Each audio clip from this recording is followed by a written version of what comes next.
Salut à tous et bienvenue dans Freinage Tardif, le podcast qui parle sport auto sans frein. Ouais, aujourd'hui c'est un épisode un peu spécial. Je suis tout seul au micro. Khalid, il est pas là. Apparemment, il révise le règlement moteur de 2026 par pur plaisir personnel. Oh, alors, il dort. Je sais plus. Bref, aujourd'hui, pas de professeur Khalid, juste moi, Armando, avec un bon café, un petit mystère de paddock à décortiquer. Parce que la question du jour, elle est sérieuse. Pourquoi George Russell n'a toujours pas prolongé ses Mercedes pour 2026? Tous les top teams, ils bouclent leurs pilotes, et chez Mercedes, rien, silence radio. Et pourtant, ça semblait logique. Russell est le leader naturel depuis le départ de Hamilton, alors pourquoi ça bloque? Spoiler, c'est pas qu'une histoire d'argent. Alors, sur le papier, tout est simple. Mercedes veut garder Russell. Russell, il veut rester chez Mercedes. Mais visiblement, entre les deux, il y a un paragraphe ou deux qui coince.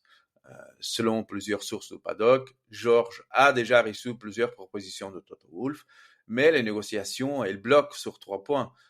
La durée du contrat, le bonus de performance et surtout les obligations marketing. Apparemment, Georges, il commence à saturer. Il aurait dit un truc du genre je veux piloter, pas devenir une machine à selfie. Euh, et honnêtement, on peut le comprendre. Entre deux séances simulateurs, les tournées promo, les selfies sponsorisés, voilà, c'est plus un pilote, c'est un influenceur en combinaison avec Ignifuge. Euh, mais George, lui, il sait qu'il y a les cartes en main.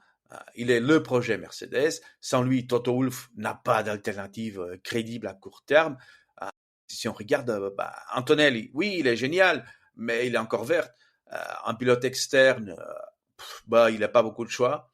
Et Verstappen, tant que Red Bull n'explose pas, c'est de fantasme. Résultat, Russell sait qu'il peut se mettre il peut se permettre de poser ses conditions. Il veut un contrat digne d'un vrai numéro 1, pas un petit renouvellement prudent. Sauf que Wolff, c'est le roi de la prudence. Il garde toujours une porte ouverte, toujours un plan B. Et là, son plan B, c'est peut-être Verstappen. Donc, il traîne les pieds.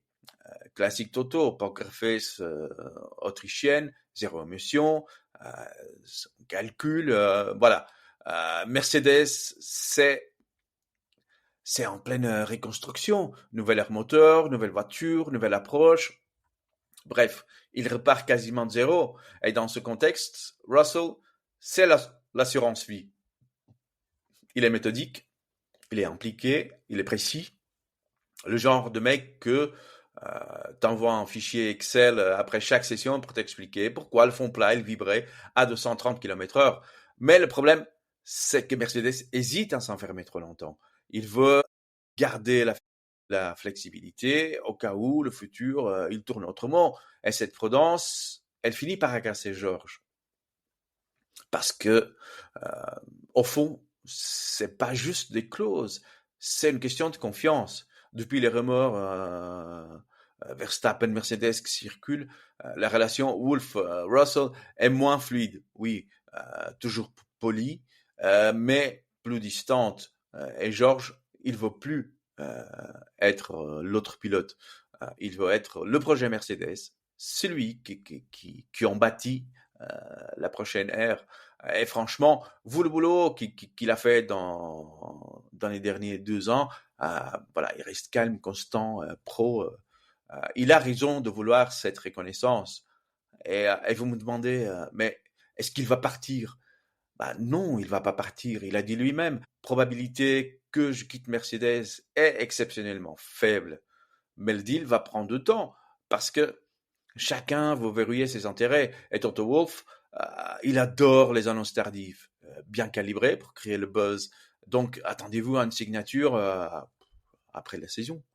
En fait, ce qui s'y joue là, c'est plus gros qu'un contrat. C'est une question d'ego et de pouvoir. Russell veut être reconnu comme le capitaine du navire. Wolff veut garder la main sur la barre, de volonté forte, un futur incertain et une équipe en pleine mutation.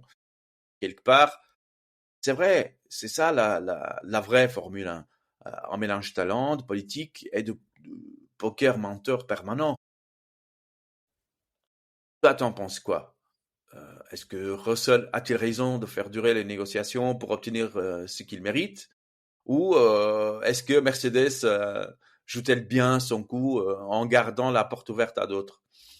Dis-le-moi en commentaire, balance ton avis, mets en like si tu as kiffé et abonne-toi à Freinage Tardif parce que la Formule 1, c'est pas qu'une bataille de chrono, c'est aussi une guerre froide sous le casque. Et promis, la prochaine fois, Khalid reviendra s'il sort de sa sieste stratégique. C'était Armando pour Freinage Tardif, gaz à fond et surtout, sans frein. Allez, tchuss, à la prochaine!